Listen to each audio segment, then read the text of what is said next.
مامون الرشید کے سپاہی عباس بیان کرتے ہیں، ایک روز میں امیر المومنین مامون الرشید کے ایوان خاص میں داخل ہوا تو انہوں نے پکارا، عباس۔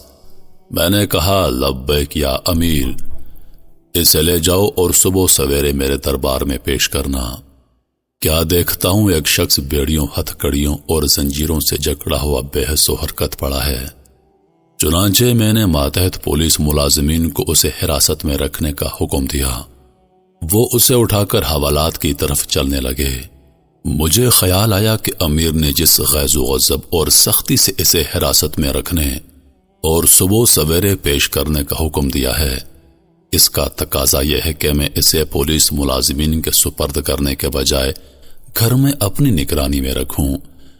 چنانچہ میرے حکم کے مطابق ملازمین اسے میرے گھر میں نظر بند کرنے چلے گئے۔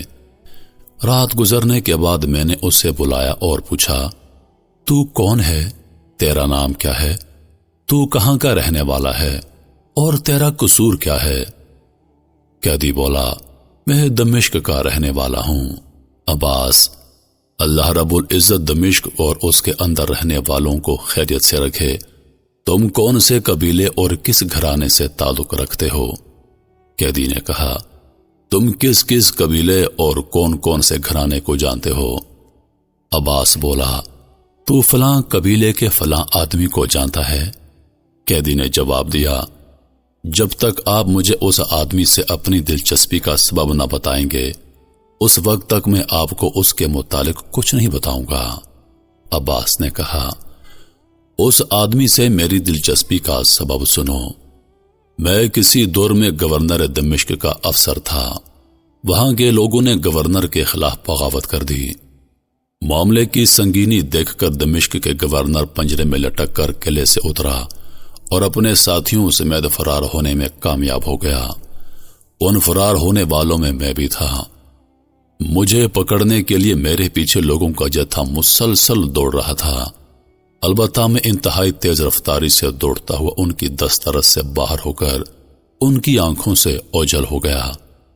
اسی دوران میں اس آدمی کے گھر کے سامنے سے گزرا، اس سے درخواست کی، میری مدد فرمائیے، اللہ آپ کی مدد فرمائے گا۔ اس نے مجھے اپنے محل نما مکان میں داخل ہونے کا حکم دیا۔ جب میں داخل ہوا تو اس کی بیوی نے فوراً مجھے خاص کمرے میں داخل ہونے کا اشارہ کیا۔ اسی دوران مجھے مکان کے گیٹ پر لوگوں کا شور و غل سنائی دیا، جو مالک مکان سے کہہ رہے تھے، واللہ وہ شخص تیرے گھر میں داخل ہوا ہے۔ اس نے کہا، تلاشی لے لو۔ چنانچہ لوگ اندر داخل ہو گئے اور انہوں نے خاص کمرے کے علاوہ باقی گھر کا کونا کونا چھان مارا۔ پھر وہ آپس میں مشورہ کرنے لگے کہ وہ اس خاص کمرے میں ہوگا۔ تمہارے خوف کے میری ٹانگیں کپ کپانے اور دل پھڑ پھڑانے لگا۔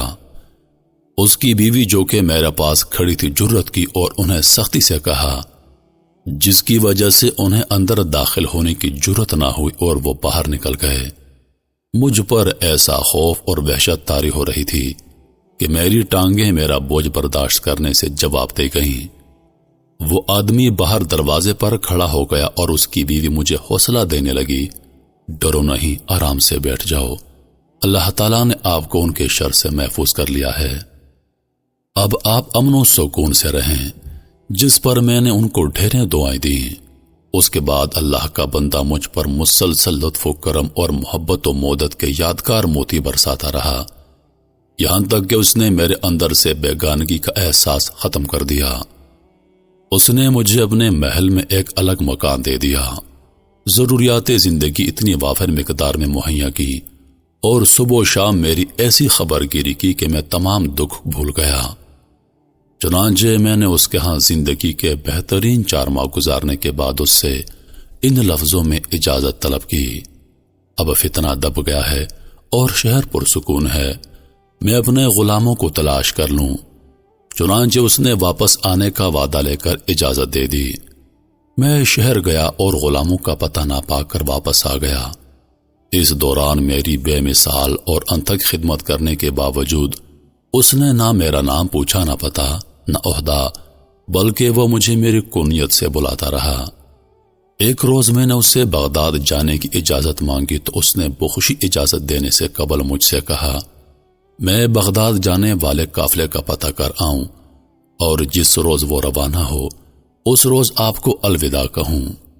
پھر میں نے اس سے عہد کیا کہ اتنی مدت کے حسن و سلوک اور ہمدردی کی بنا پر میں تیرے ساتھ عہد کرتا ہوں کہ زندگی بھر آپ کے اس احسان کو نہ بھولوں گا اور حسب طاقت اس کا بہترین صلہ دوں گا۔ اس کے بعد اللہ کے اس نیک بندے نے اپنے غلام کو سفر کے لیے گھوڑا تیار کرنے کا حکم دیا اور خود سامان سفر تیار کرنے میں لگ گیا۔ میں نے سمجھا وہ خود کہیں جانے کا پروگرام بنا رہا ہے، لیکن سارے دن دوڑ دھوپ کے بعد وہ رات کو بمشکل سویا ہوگا اور صبح سویرے مجھے خبر دی کہ آج قافلہ بغداد روانہ ہونے والا ہے، اٹھو اور تیاری کرو۔ میں نہیں چاہتا تھا کہ آپ اکیلے جائیں۔ اس دن نہ تو میرے پاس سواری تھی اور نہ زادے رہا۔ میں اسی سوچ میں تھا کہ وہ شریف انسان میرے لیے اعلیٰ اور نفیس ملبوسات اور نئے جوتوں کا جوڑا لایا، تلوار اور پیٹی لا کر میری کمر سے باندھ دی، پھر اعلیٰ نصر کے خچر پر 2 بھرے ہوئے بکس رکھ کر ان پر بستر باندھ دیا۔ مجھے گھوڑے پر سوار کر کے ایک غلام بھی ساتھ دیا تاکہ وہ راستے میں خدمت بجا لائے۔ وہ اور اس کی بیوی چند فرلانگ تک مجھے الوداع کہنے کے لیے میرے ساتھ آئے اور مجھ سے میری خدمت میں کسی قسم کی کوتاہی کی معذرت کرنے لگے۔ سچ پوچھو اس وقت میرا دل رونے لگا، آنکھوں سے آنسو بہنے لگے۔ میں نے ڈبڈباتی آنکھوں سے انہیں واپس بھیجا اور کئی دنوں کا سفر طے کرنے کے بعد بغداد پہنچا اور امیر کی خدمت کی بنا پر اس کا پتہ لینے سے قاصر رہا۔ میں اس لیے پوچھ رہا ہوں کہ شاید میں اس احسان کا بدلہ دے سکوں۔ قیدی نے جواب دیا، اللہ رب العزت نے تجھے اس حسن سلوک کا بدلہ دینے کا سنہری موقع عطا کیا ہے۔ عباس بولا، وہ کیسے؟ قیدی نے جواب دیا، اللہ کے نیک بندے وہ شخص میں ہی تھا اور میرے اس حال نے تجھ پر میری شناخت مشکل بنا دی ہے۔ یہ سن کر عباس کا دل قابو سے باہر ہو گیا۔ وہ دیوانہ وار اٹھا اور بیڑیوں سمیت اسے اٹھا کر سینے سے لگا کر اس کے سر کو بوسہ دینے لگا اور پوچھا، آپ اس نوبت تک کیسے پہنچے؟ قیدی نے جواب دیا، دمشق میں تمہارے دور جیسا فتنہ برپا ہوا اور اس کا الزام میرے سر آ گیا۔ گرفتار کر کے اس قدر تشدد کیا گیا کہ مجھے زندگی کی امید نہ رہی۔ پھر مجھے زنجیروں میں جکڑ کر یہاں امیر کے دربار میں پیش کر دیا گیا۔ ان کے ہاں میرا جرم اس قدر بھیانک ہے کہ وہ مجھے قتل کروا دیں گے۔ جس حال میں میری گرفتاری عمل میں آئی اس نے مجھے وصیت کرنے کا بھی موقع نہ دیا۔ میرے پیچھے میرا غلام آیا ہوا ہے اور وہ بغداد میں میرے ملنے والوں کے گھر میں موجود ہے تاکہ وہ میرے گھر والوں کو میرا حال بتا سکے۔ اگر آپ اس احسان کا بدلہ دینا چاہتے ہیں تو اسے بلائیے تاکہ موت سے پہلے اسے وصیت کر سکوں۔ اگر آپ نے ایسا کر دیا تو وعدہ پورا ہو گیا۔ عباس نے جواب دیا، اللہ خیر کرے گا۔ پھر عباس نے راتوں رات لوہار کو طلب کر کے اس کے ہاتھ پاؤں سے زنجیر، توق اور بیڑیاں کٹوائیں، گھر کے حمام میں غسل کرایا اور اسے عمدہ لباس پہنا کر اس کے غلام کو بلایا۔ جب غلام گھر میں داخل ہوا تو دمشقی آقا اپنے غلام کو دیکھ کر رونے لگا اور وصیت کر دی۔ پھر عباس نے اپنے نائب کو بلا کر ہدیہ لانے اور گھوڑا تیار کرنے کا حکم دیا تاکہ اسے انبار تک چھوڑائے۔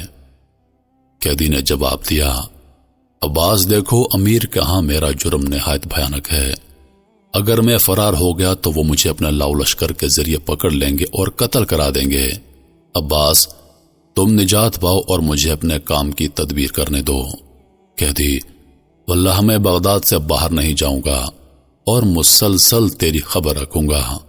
اگر معاملہ کٹھن ہوا تو میں حاضر ہو جاؤں گا۔ عباس نے جواب دیا، چلو تمہارا ارادہ اگر یہی ہے تو بغداد کے فلاں محلے میں ٹھہرو۔ اگر میں سلامت رہ گیا تو خبر دوں گا، ورنہ خود قتل ہو کر آپ کے احسان کا بدلہ چکا سکوں گا۔ پھر عباس نے اپنے متعلق سوچنا شروع کیا اور اس نتیجے پر پہنچا کہ موت یقینی ہے۔ کفن تیار کر لیا جائے اور غسل کر کے عطر لگائی جائے۔